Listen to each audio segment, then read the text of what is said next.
last year I had a really good year. I went to the tennis in Melbourne. I came home, then I went back to Melbourne, and we did the Great Ocean Walk from Melbourne, which was 104 kilometres.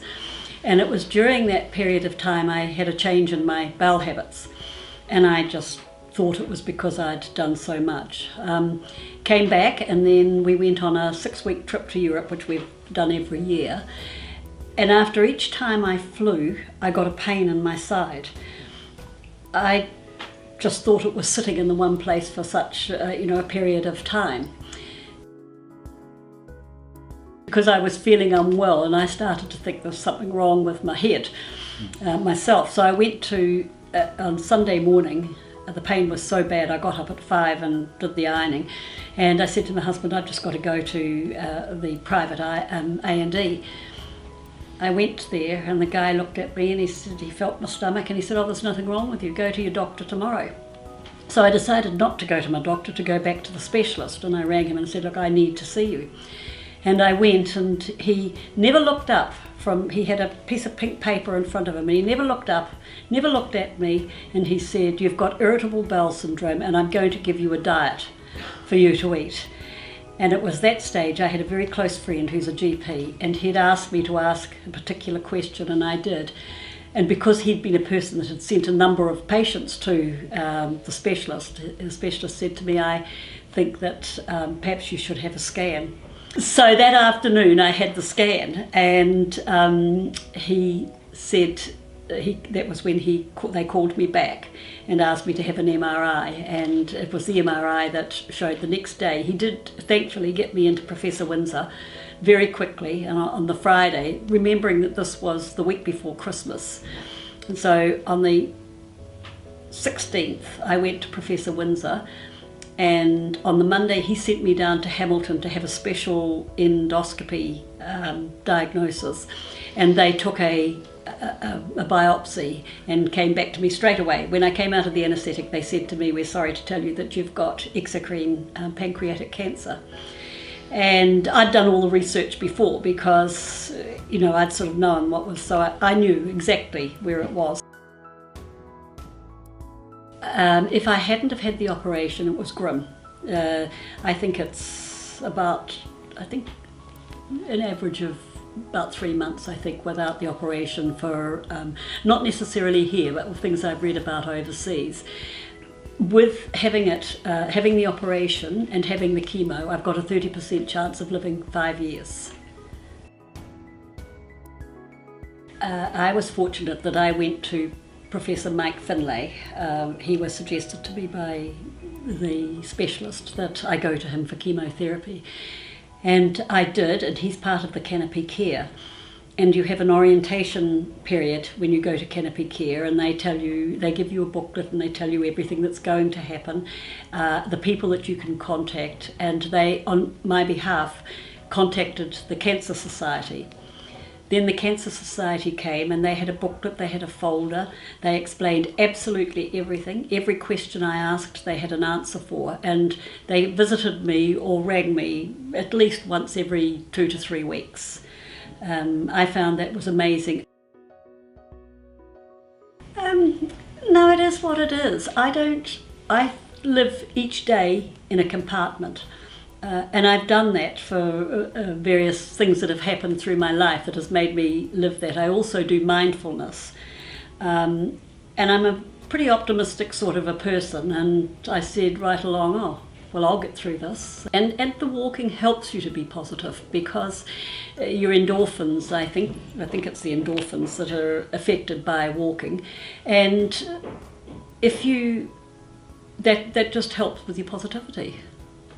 And I've just always felt like that. I've never ever felt any different, although I do know that probably 5 years will be the maximum, but my age, that's what it is. I walk. Walking is absolutely, it's the exercise. I play golf. I played golf last night.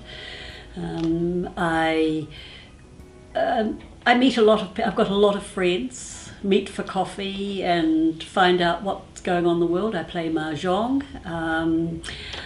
I now am starting to socialise again, which was cut out for quite a long while. I think exercise, if you can, and it is quite difficult in the beginning because you've had this major surgery, and I used to do it by 1 power pole a day.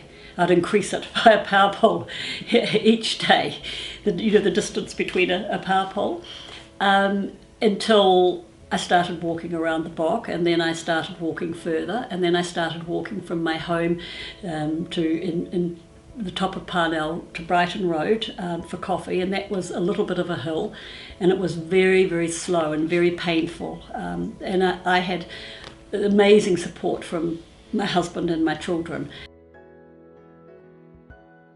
So if people feel that they've got the symptoms, I think that they should press for not only a scan, but for cancer markers to be taken. I didn't challenge them in the beginning because in the beginning they were intermittent, and I thought I had the stitch, so I didn't challenge him, and he said I had irritable bowel, and I thought, oh well, it's possible, I suppose. I live a fairly full-on life. So it was only towards the end that, even in the beginning, I knew that it wasn't to do with my bowel, even though the symptoms originally had been from my bowel. And so I don't know what I would have done if I probably would have gone away and thought I was a hypochondriac if it hadn't been for a friend who was a GP, and he was the one that said, don't just take this. You ask for what your CRP test, that test for inflammation. So he didn't even ask me to get a cancer marker. He's just said that the CRP would give some indication.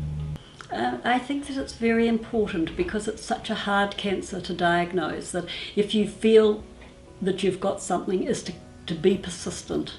You must be persistent, and you mustn't let them say that you can't do it. I know that they don't like giving the CA199 blood tests because they say, well, that might lead on to more expensive tests.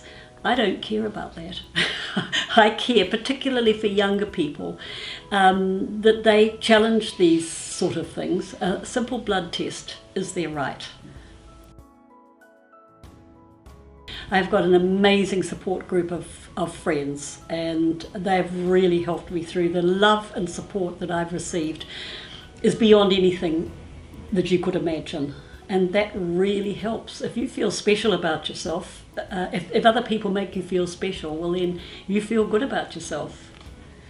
Friends each week took turns to come to chemo, and we'd sit there and we'd laugh, and and laughter, as Anne's alluded to this, is a very, very important part of what my life's about.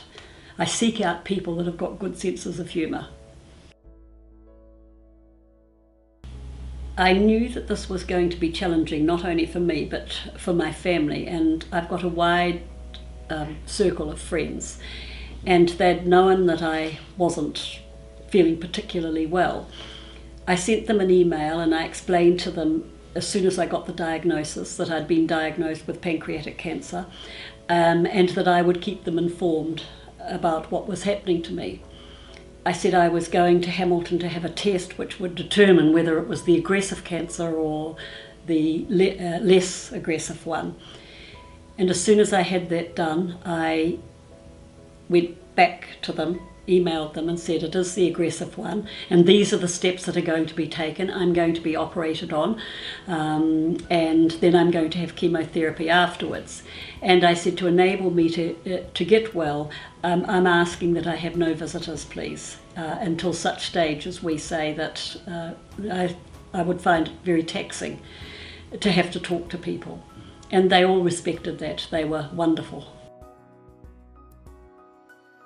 I found it difficult when I looked up pancreatic cancer when I was first diagnosed, because the information came from Australia, and I couldn't understand why there wasn't anything. And since then, the GECI, or the Gastrointestinal Cancer Institute, or foundation it's called now, has improved immensely, and I've got a lot of help from them. They mean well. They say, why don't you take this? I know somebody who's done this, and the water that Sir Colin Meads took was one that was recommended to me.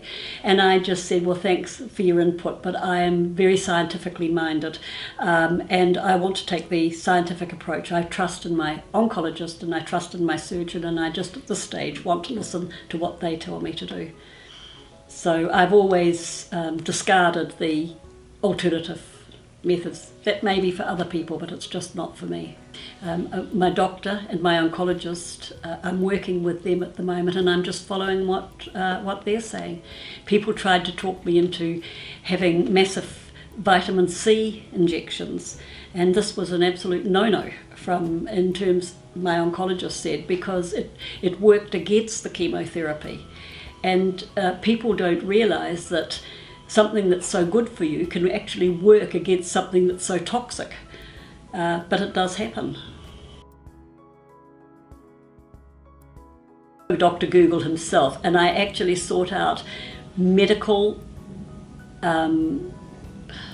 things like the Lancet, medical journals and reports and that have been happening that doctors were reporting on, rather than what other people were saying. And then I'm part of the pancreatic research for international. It's a place called PanCan, and they sent me a lot of information.